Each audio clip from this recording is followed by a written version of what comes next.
नित्य स्वामी दर्शन 14 नोव्हेंबर. श्री गणेशाय नमः. श्री गुरुदेव दत्त. नवविधा भक्तीमधली आत्मनिवेदन भक्ती ही 9वी म्हणजे शेवटची भक्ती पायरी. अक्कलकोट निवासी स्वामी समर्थांना भक्तीच्या उत्कट पातळीवर स्वतःला अर्पण करणे, स्वतःचे अस्तित्व विसरून स्वामींमध्ये सर्वस्वाने विलीन होणे म्हणजे आत्मनिवेदन भक्ती.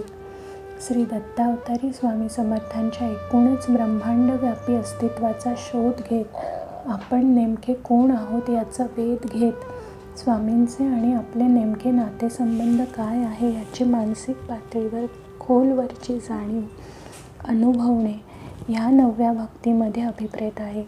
आपण स्वामींचे भक्त असतो, परंतु स्वामींचे भजन कीर्तन करताना आपण विभक्त होऊन स्वामींपाशी रेंगाळत राहतो. याचा एक अर्थ असा की स्वामींमध्ये आपण पूर्णाशाने विलीन झालेले नसतो. जोपर्यंत आपण स्वामींच्या अस्तित्वात विलीन होत नाही तोपर्यंत भक्ती पातळीवर द्वैत शिल्लक राहते. त्यामुळे भक्तीचे समाधान म्हणावे तसे मिळत नाही. लवण जसे पाण्यात विरघळून जाते तसे आपण स्वामींच्या ब्रह्मांडव्यापी अस्तित्वात जेव्हा पूर्णपणे विरघळून जातो तेव्हा आत्मनिवेदन भक्तीच्या पातळीवर आपली खरी भक्ती सुरू होते. त्यासाठी एक करायचं की मीचा शोध घ्यायचा. जेव्हा आपण मीचा खोलवर वेध घेत जातो तेव्हा लक्षात येते की ह्या त्रैलोक्यात आपण कुणीही नाही.